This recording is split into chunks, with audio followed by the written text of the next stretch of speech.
Venn diagram के प्रश्नों को सोल्व करने में काफ़ी सारे स्टूडेंट कंफ्यूज होते हैं, लेकिन यहाँ पर मैं आपको सबसे आसान तरीका बता रहा हूँ। सबसे पहले आपको यहाँ पर क्या करना है, जो हमें शब्द दिए इनको ध्यान से देखना है कि इनके बीच में कोई संबंध है या नहीं है। तो यहाँ पर हमें तैरना दिया है, दौड़ना दिया और खेल दिया है। अगर हम इनके बीच में संबंध देखेंगे तो यहाँ पर हमें कुछ-कुछ संबंध दिख रहा है, लेकिन फिर भी काफ़ी सारे स्टूडेंट कंफ्यूज होकर गलत कर देते हैं, ठीक है? तो आपको यहाँ पर क्या करना है, एक-एक शब्द का डायग्राम बनाना है, आपका प्रश्न आसानी से सोल्व हो जाएगा। अब वो कैसे, तो समझिए। सबसे पहले हम यहाँ पर क्या करते हैं, हमें 3 शब्द दिया है, तो किसी भी एक शब्द का सबसे पहले हम डायग्राम बना लेते हैं।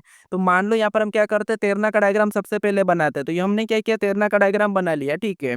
उसके बाद फिर आपको यहाँ पर क्या करना है, दूसरे शब्द का बनाना है, जो कि हमें यहाँ पर दिया दौड़ना और खेल दिया। आप किसी का भी बना सकते हो, ठीक है। तो मान लो भी हम यहाँ पर क्या करते हैं, दौड़ना का बना लेते हैं। तो दौड़ना का डायग्राम बनाने से पहले आपको ये देखना है कि जो हमने यहाँ पर अभी तैरना का डायग्राम बनाया है, कि इनका दौड़ना से कोई संबंध है या नहीं है। तो आपको यहाँ पर तैरना अलग होता है, दौड़ना अलग होता है। तो यहाँ पर तैरना और दौड़ना का डायग्राम अलग-अलग बनेगा, ठीक है। तो यहाँ पर दौड़ना का डायग्राम भी तैरना से अलग बना लेंगे।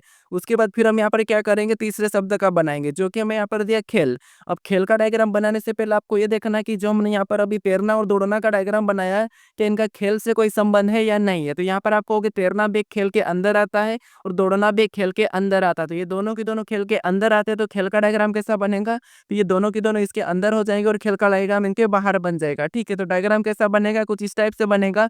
अगर हम यहाँ पर ऑप्शन में देखेंगे तो ऑप्शन नंबर बी में दिया है, तो ऑप्शन नंबर बी हमारा यहाँ पर सही जवाब हो जाएगा, ठीक है। अब इसी टाइप से आपको मैं एक प्रश्न दे रहा हूँ, तो इसका सही जवाब क्या है, आप मुझे कमेंट करके बताओ, और ऐसे ही इंपॉर्टेंट प्रश्न के लिए आप इस पेज को फॉलो कर लीजिए।